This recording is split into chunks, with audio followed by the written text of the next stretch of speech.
Now I will preach the noble teaching of the Buddha. Silang Samadhi Banyacha Vimodija Anodara Anu Buddha Ime Dhamma Gautame Nayasasinam.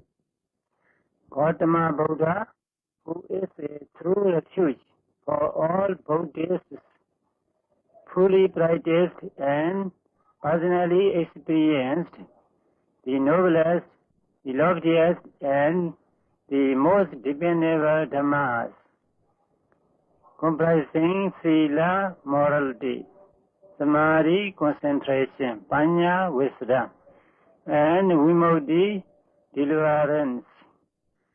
When he had thus practiced and discerned all that should be known, he preached the same for 45 years to Vinaya persons, those who can be instructed, so that they may, like himself, be delivered from all sufferings through practice of these dependable dhammas.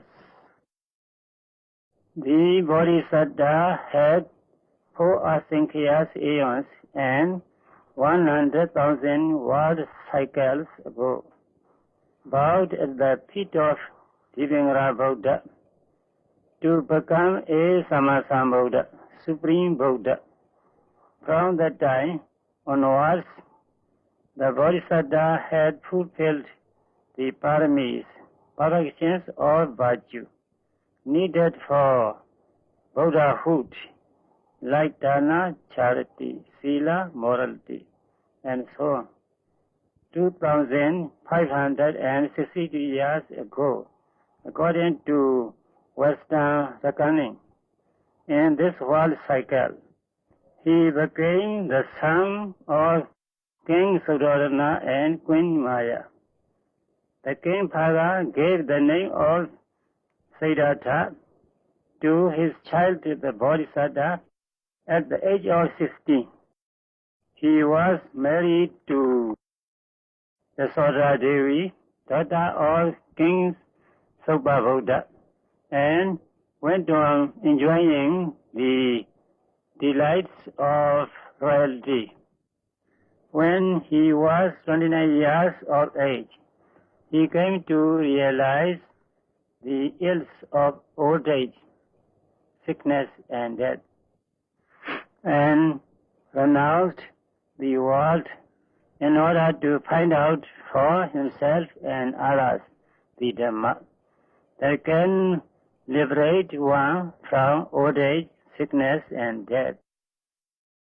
In his search for the Dhamma that frees one from old age, sickness and death, the Bodhisattva practiced under the sage Alara, who had attained the 7 mundane jhana states, trances, or states of mental absorption, and another sage Ureka, who had attained all the 8 mundane jhanic states, and himself attained soon the same 7 and 8 jhanic states respectively.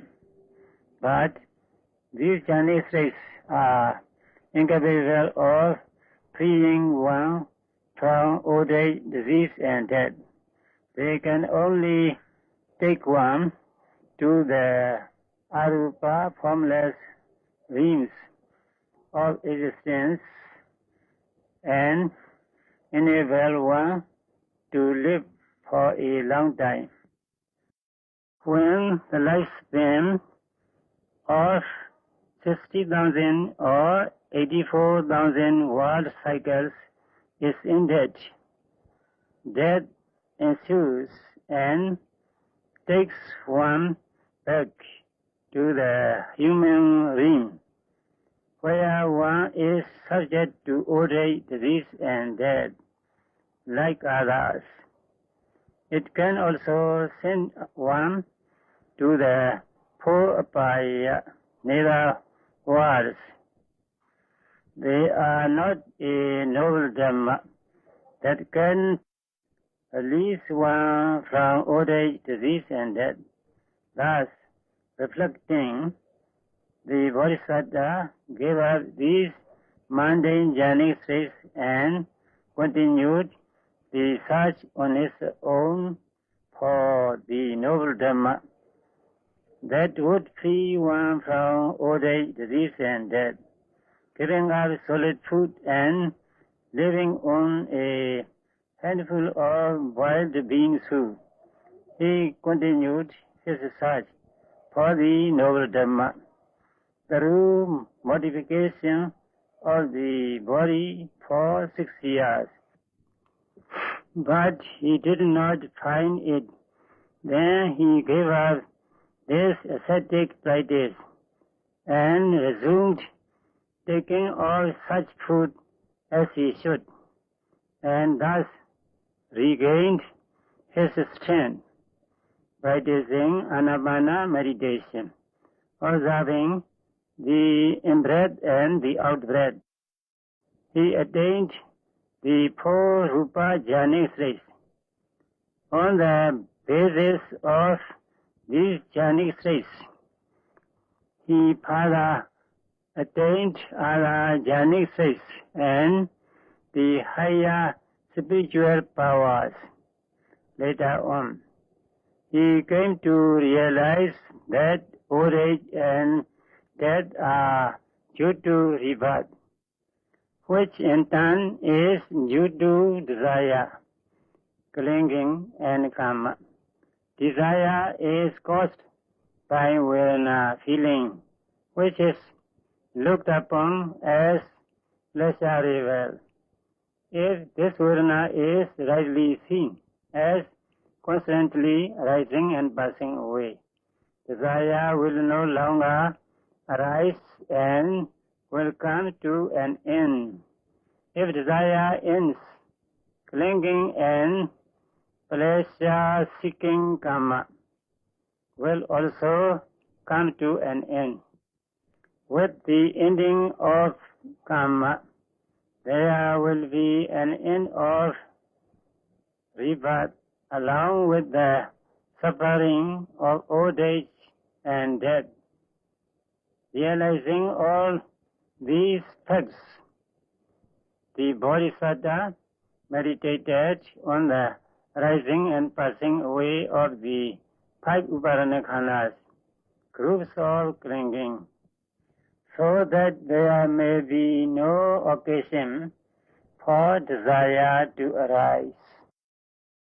Uparana khandha means the psychophysical phenomena that become apparent every time one sees, hears, smells, tastes, touches, or thinks.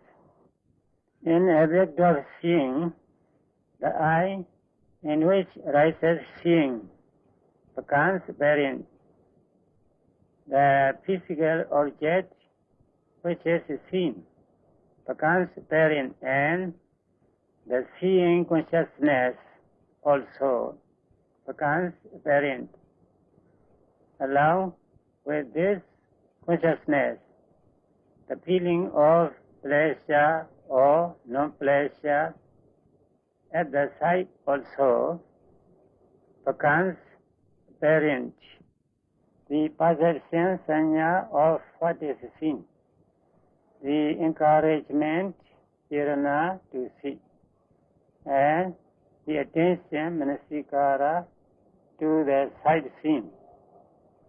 All these also become apparent. All these, the eye and the sight, constitute rupa khandha, the aggregate of material qualities. These material qualities are also taken as permanent, pleasing, and as a living atta, substantial entity, and are clung to. Because of this clinging, the eye and the sight are called in Pali as uparana khandha. because of a similar attachment. The I consciousness, etc., are also called Vijnana Uparane Khanda, Vedana Uparane Khanda, Sanya Uparane Khanda, and Sankhara Uparane Khanda. In brief, the eye and the sight are rupa, material qualities. The consciousness of sight is nama, mental quality. There are only these two qualities, material and mental. These phenomena arise every time something is seen and at every act of seeing. They arise and pass away now and then. However, if they are not noted at the time of seeing, they will be clung to as a permanent entity. Thus, through this manner of attachment and karmic act to achieve pleasure, rebirth arises. On account of rebirth, the sufferings of old age and death are undergone. If noting is made at every moment of seeing, the arising and passing away of the five upadana khandas will be realized and attachment removed. Thus, karmic act and arising of a new bhava existence will cease, resulting in the cessation of the sufferings of old age, disease, and death. In the same way, if the phenomena that arise at the moment of hearing, smelling, tasting, touching, and thinking are not noted, and awareness of the same is not there, new bhavas will arise and the suffering of old age, disease, and death will have to be gone through. If, on the other hand, the psychophysical phenomena that arise are noted and perceived rightly, the coming into being of new bhavas will cease. So also the sufferings of old age, disease, and death. Thus, reflecting on the arising and ceasing of suffering, the Bodhisattva meditated on the arising and passing away of the uparane khandas.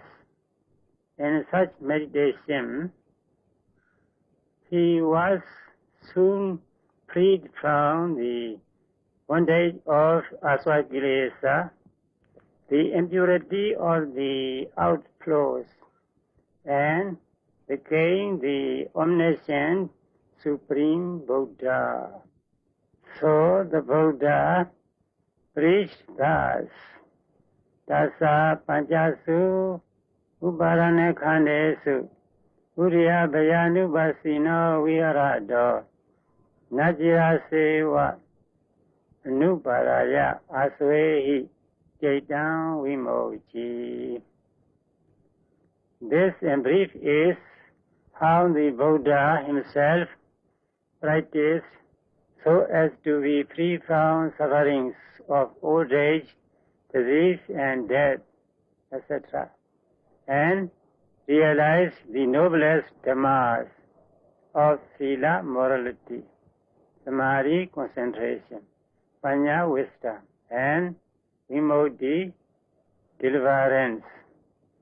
In this manner, did the Buddha himself realize the Dhamma, which is cessation of all sufferings, and preach it out of compassion to all beings, so that they might, like himself, come to know and experience the true Dhamma, which is cessation of sufferings. Initially, the Buddha preached this Dhamma to his 5 disciples, Kondinya, Vapa, Bhadiya, Mahanama, and Assaji. Those 5 disciples were the ones who had attended on the Bodhisattva while he was for 6 whole years practicing the austerities, going without solid food and living merely on a handful of boiled bean soup. They had done so hoping that the Bodhisattva, who had shrunken to a mere skeleton of bones and seconds, would soon, today or tomorrow, attain Buddhahood. But when the Bodhisattva resumed the taking of solid food again, in order to be able to practice Anapana meditation, they had lost faith in him, reflecting how he could attain the noble Dhamma when he could not attain it, even while he was practicing austerity by abstaining from solid food. They considered that the Bodhisattva had deviated from the true path that would enable him to realize the noble Dhamma. Looking down on the Bodhisattva, thus, they had left him and gone to and been living in the Meghalaya forest, Deer Park, near Benares, 18 yojanas, 140 miles away from Bodh Gaya. The Buddha went to Meghalaya where they were, and sitting at the place they had prepared, asked them to listen to his teaching. He said to them thus, I have found the noblest Dhamma, that is deathless, and if you practice in accordance with it, you will attain the noblest Dhamma that you seek for. Listen. Thereupon, the 5 disciples responded continuously thus, Friend Gautama, even while you were practicing the austerities by abstaining from solid food, you could not gain the wisdom that is exceptional. How can it be possible that you have gained it now, that you have given up this ascetic practice? The Buddha, out of compassion, repeated thrice his invitation to listen to his teaching. Thrice did they turn it down, whereupon the Buddha admonished and warned them thus, My 5 disciples, it is not that you have met me only now. You had been with me for full 6 years, attending on me, while I was practicing the difficult austerities. Did you then hear me saying that I had gained the exceptional Dhamma?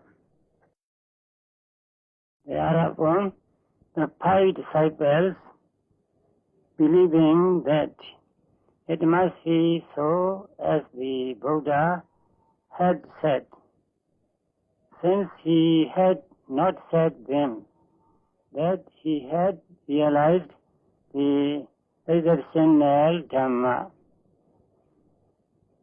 prepared to listen to the teaching. The Buddha then preached the Dhammacakka Bodhana Sutta, beginning with these words: Dve me bhikkhave anta pavajitena nasevidava. To such preaching of the Buddha, respectful attention should be paid in accordance with the following statement. Buddha so bhagava bodhaya dhammande seti. The meaning is this: after realizing the true Dhamma himself, the Buddha preached it to Vinaya persons, so that they may, like himself, come to realize the true Dhamma. I shall now explain a few passages from the Dhammacakka Bodhana Sutta, the first preaching of the Buddha. From the age of 15 till the age of 29, the Bodhisattva Prince Siddhartha enjoyed the pleasures of the senses, surrounded by his consort Yasodhara Devi and other female companions. Though ordinary people consider these pleasures as delightful, they are neither free from the defiling suffering of greed and anger, nor from the arising of nayubhas existences, accompanied by old age, disease, and death. Thus, in the eyes of wise and foresighted people, there is no satisfaction whatever in the enjoyment of these sensual pleasures. Only that which confers permanent freedom from the samsaric sufferings of old age, disease, and death, and only that which makes for permanent happiness is the loftiest Dhamma. This is evidently true if one ponders properly. Renunciation of the worldly life is to gain such permanent happiness. But this lasting happiness would be complete only if there is freedom from the impurities of greed and anger. That is why the Buddha taught that the monk who had gone forth to free himself from these defilements should not indulge in the vulgar enjoyment of sensual pleasures. This is looked upon as an extreme practice. In conformity with this precept, the Buddha let it be known that he himself had forsaken these sensual pleasures from the age of 29.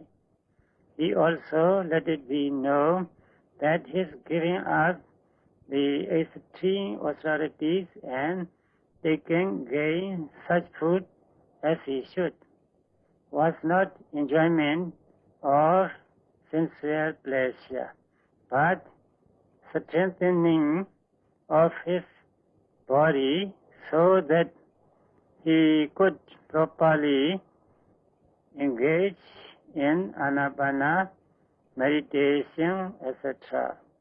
This fact also deserves respectful acclamation.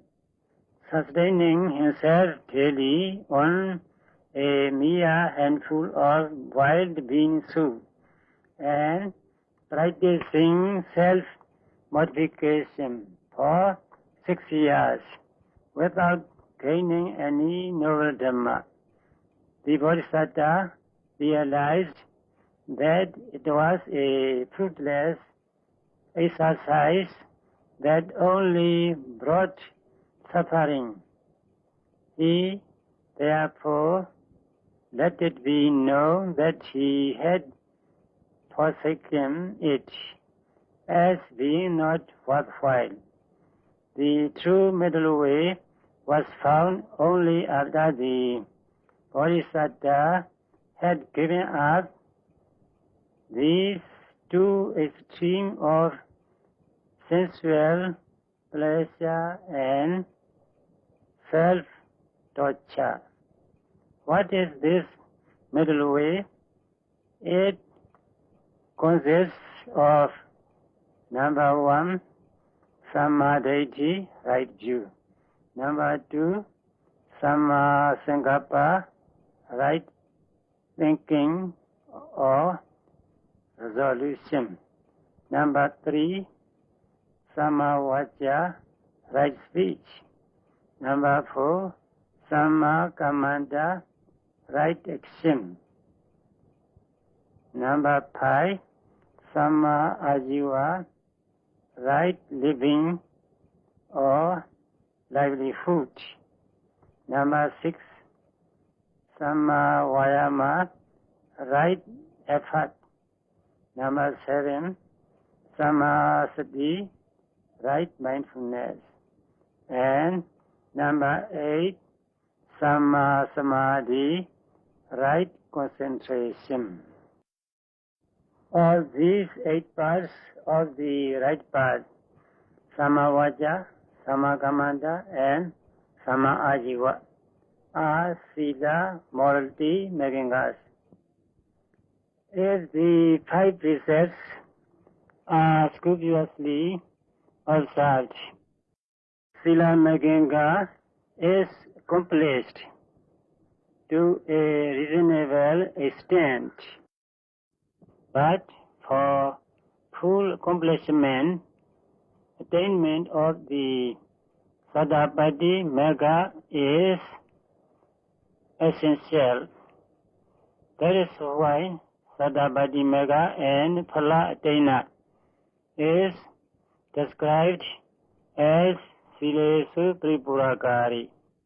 Person who is practicing with full accomplishment of morality, Samma Vayama, Samma Sati, Samma Samadhi, these 3 making us are Samadhi, concentration making us. These making us are reasonably accomplished on the attainment of a jhanic state. But the accomplishment of these making us are really complete only on the attainment of Anagami Magga. That is why the Anagami Magga and Phala Attaina is described as Samadhi Samay Tripurakari, person who is practicing with full accomplishment of concentration. Samadhi and Samma Sankappa. These 2 making us are Panya wisdom making us. While noting physical and mental phenomena which emerge on every act of hearing, seeing, etc. and on realizing they are arising and passing away, the Panya making us, along with the basic Sila and Samadhi making us, are developing. The Bodhisattva was liberated from the aswakilesas, the impure outflows by Radhamega and Pala, and became the Buddha through observing the rising and passing away of the Uparana khanas, groups of clinging and developing these 8 megangas. The Buddha himself found the right middle way called Majjhima Patipata by avoiding the 2 extremes and developing the 8 megangas, and taught the practice of this middle way, which is conducive to the opening of the eye of wisdom and to the attainment of wisdom itself, and so on. Here, the eye of wisdom means the act of knowing.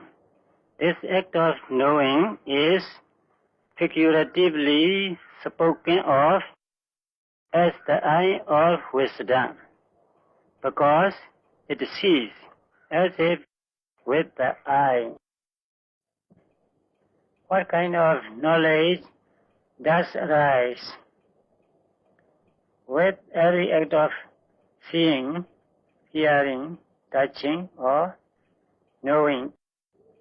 Whatever is experienced is only psychophysical phenomena and cause and effect only. It is also personally experienced that there is no permanent atta or self-entity. It is clearly seen with one's own knowledge that there is only an ever-changing flux of non-substantial psychophysical phenomena. These are all matters of personal knowledge and not beliefs held out of deference to one's teachers or blind beliefs accepted out of reverence for the Buddha. That is why the Buddha's teaching is praised as Sanadika, the Dhamma that can be personally experienced if practiced. These 8 megangas are called the middle way or Majjhima Patipata, which enables extraordinary knowledge and insight knowledge that discerns matters that are difficult to know. It is to extinguish all kilesas, defilements, and to realize Nibbana. That is why the Buddha let it be known that everybody who develops in himself these 8 megangas called the middle way will, like the Buddha, gain extraordinary knowledge and wisdom, resulting in the extinction of all defilements and attain Nibbana. Accepting and bearing in mind this advice and listening to the very first Sammo, Dhammacakka Purana Sutta, preached by the Buddha. Venerable Kondinya was the first human to achieve Sotapannahood, while 180 million Brahmas attained Riya, Magga, Noble Path, and Phala. As for the Devas, innumerable numbers of them achieved this extraordinary Dhamma. I shall now briefly explain these 8 Maggangas called Majjhima Pratipada, or the middle way, so that my listeners may be able to practice and develop them. According to Indian practice, the yogi Palingam Avujjhitawa must sit in cross-legged position. This is directed to enable the yogi to sit for long. According to the practice of some parts of the world, one may also sit on a chair and meditate. Ujjhang Kayam Vanidaya, the upper part of the body must be kept straight. One must not be bent or slack while seated, lest virya energy be weak or lacking. One should not sit leaning back either. Trimukhaṃ sattvaṃ upasavitava. The mind should be directed towards the object of meditation. Whether it is kasina, an external object meditation, asubha, impurity, or loathsomeness meditation, or anapana, observing the in-breath and the out-breath meditation. The mind should be so directed, that is, towards the object of meditation. Vipassana meditation means observing every phenomenon occurring at the 6 sense doors. In the beginning, however, it would not be possible to observe each and every phenomenon occurring at the 6 sense doors. One should begin with observing the few phenomena that are of a pronounced character. That is why we advise the noting of the rising and falling of the abdomen. In the first instance, direct your attention to the abdomen. You need not observe with the eyes, which should therefore be kept closed. While the abdomen rises, note rising, and while it falls, note falling. This is not to be said verbally. It should only be noted mentally. The name that you utter is immaterial. What is needed is to be aware of the phenomenon as it occurs. That is why try and be continuously aware of both the beginning and the end of the rising as well as of the falling of the abdomen. This is observing the Vayodhatu element of motion as it manifests as tension and movement in the abdomen. While so noting, if a thought rises, it should be noted. This is called Caitanupassana, contemplation on consciousness.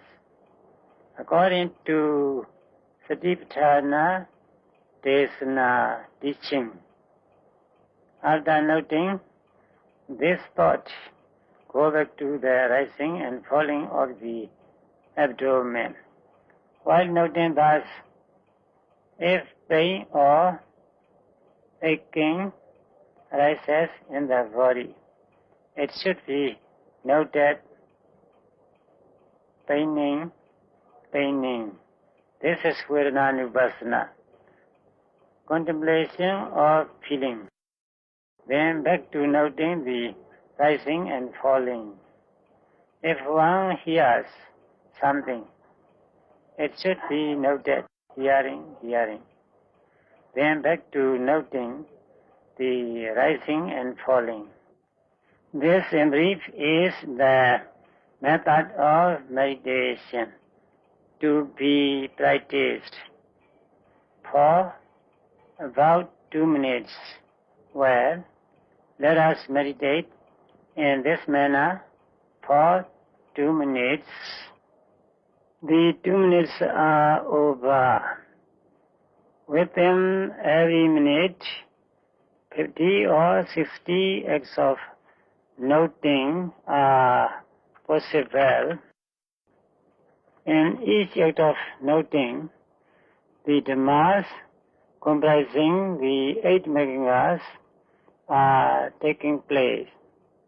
This is how they take place. The effort to note is Sammavayama, right effort. The act of mindfulness is Sammasati, right mindfulness. To remain concentrated on the object of mindfulness is Samma Samadhi, right concentration, right effort, right mindfulness and right concentration. These 3 are Samadhi Megangas. Rightly knowing the object noted is Samadhi, but when one begins to practice noting thus, this right knowledge is not so evident. Later on, the knowledge becomes evident that there are only mind and matter with every act of noting. Because of the desire to move, motion occurs. Because there is something to be seen, eye consciousness occurs. Thus, the yogi comes to distinguish between cause and effect. Something rises afresh and instantly passes away. This is also evidently noticed. Thus, observing that there is a constant flux of rising and passing away of phenomena, the yogi realizes that everything is impermanent.